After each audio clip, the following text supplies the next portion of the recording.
Okay, so this is the video to install a master window switch. We picked up from aussieparts.com.au, and this is the part number here,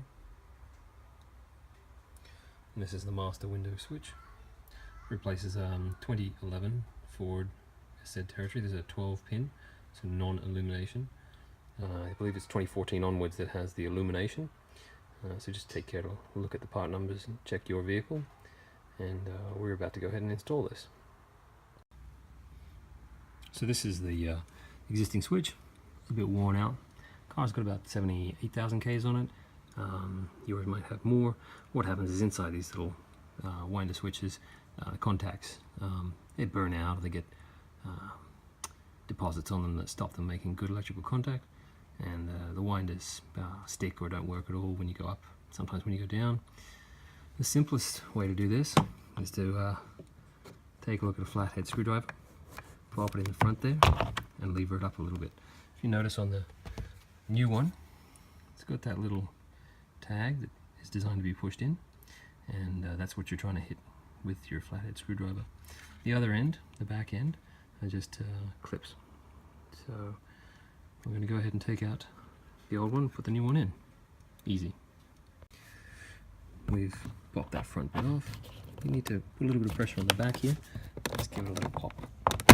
Those clips will still have a little bit of grip on them. When you pull it out, you've got these cables here, and you've got a little clip just there that needs depressing.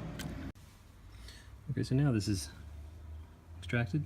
You can see on here you've got 6 and 6, so it's 12 pins. No illumination pin in there.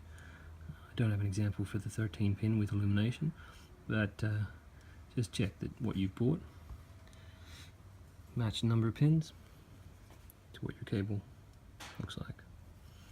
And go ahead and clip it in.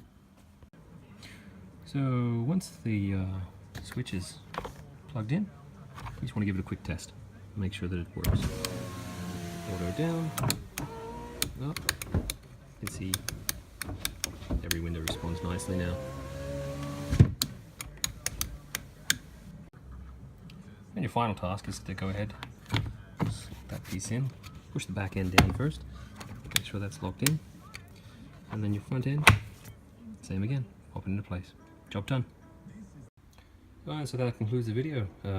One flathead screwdriver, old switch is out, thanks to aussieparts.com.au.